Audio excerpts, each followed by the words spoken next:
সারাদিন শমশেরনগর গল্ফ মাঠ ঘোরাঘুরি করার পরে লাউয়াছড়া উদ্যানের উদ্দেশ্যে আমরা রওনা দিই। আবারও সেই একই পথ, সেই একই পাহাড়, টিলা, চা বাগান, সবুজের সমারোহ পেরিয়ে আমরা আসতে থাকি লাউয়াছড়া উদ্যানের দিকে। আমাদের গাড়ি চলছে সেই লাউয়াছড়া উদ্যানের দিকে। পথের প্রান্তরে মাঠে ঘাটে যেদিকে তাকাই সেদিকেই শুধু চা বাগান। অবশেষে আমরা ফিরে আসলাম সেই আমাদের গন্তব্যস্থান লাউয়াছড়া উদ্যান।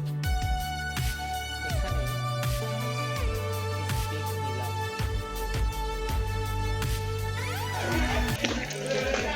আমরা 115 টাকা করে টিকিট কেটে লাউয়াছড়া উদ্যানের ভিতরে ঢুকলাম। প্রথমেই দেখতে পেলাম কিছু বানর। বানরের সাথে মজা করলাম। তারপর আমরা সামনে এগোতে থাকলাম। রাস্তার দুই পাশে কিছু গাছ,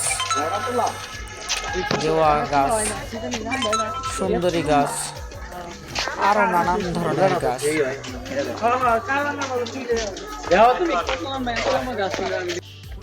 এখানে এই জায়গাটায় 1955 সালে around the world in 80 days এর শুটিং হয়েছিল, আর এর পরিচালক ছিলেন মিশেল টড। আমরা এই রেল লাইন ধরে আরো কিছু দূর এগোতে থাকলাম এই বন সম্পর্কে জানার জন্য। আমরা এখন আসছে মৌলভীবাজারের কমলগঞ্জ উপজেলার লাউয়াছড়া উদ্যান। এই লাউয়াছড়া উদ্যানে ঢুকতে 115 টাকা টিকিট লাগে। এই অনেক গহীন একটা জঙ্গল, এখানে শুধু বাঁশ ঝাড় আর কিছু পশু পাখি দেখতে পাবেন, যেমন চিত্রা হরিণ, তারপরে বানর, এই রকম। আর বিকেলবেলা কিংবা সন্ধ্যার সময় পাখির কিচিরমিচির আওয়াজ শোনা যায়। খুব সুন্দর একটা জায়গা, যেটা মৌলভীবাজারের কমলগঞ্জ উপজেলায় লাউয়াছড়া উদ্যান নামে পরিচিত।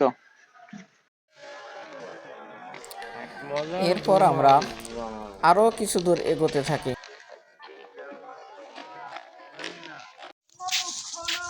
আমরা এই লাউয়াছড়া উদ্যানে এসে যা অভিজ্ঞতা অর্জন করলাম, এখানে শুধু 115 টাকা দিয়ে টিকিট কাটা হুদাই। বাঘের পায়ের কই পাবেন বাঘ? গহীন থেকে গহীনে আমরা এগোতে লাগলাম। এক সময় আমরা রাস্তা হারিয়ে ফেলি।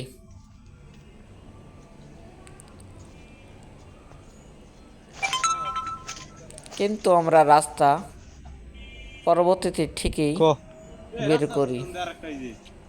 আমাদের গন্তব্যস্থানের দিকে আমরা এগোতে থাকি। কই যাব?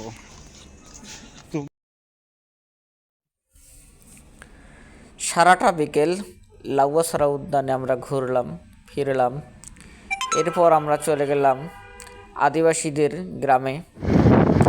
তারপর আমরা আবারও ফিরে আসলাম বৌদ্ধভূমি 71 দেখার জন্য। বৌদ্ধভূমি 71-এ পৌঁছালাম।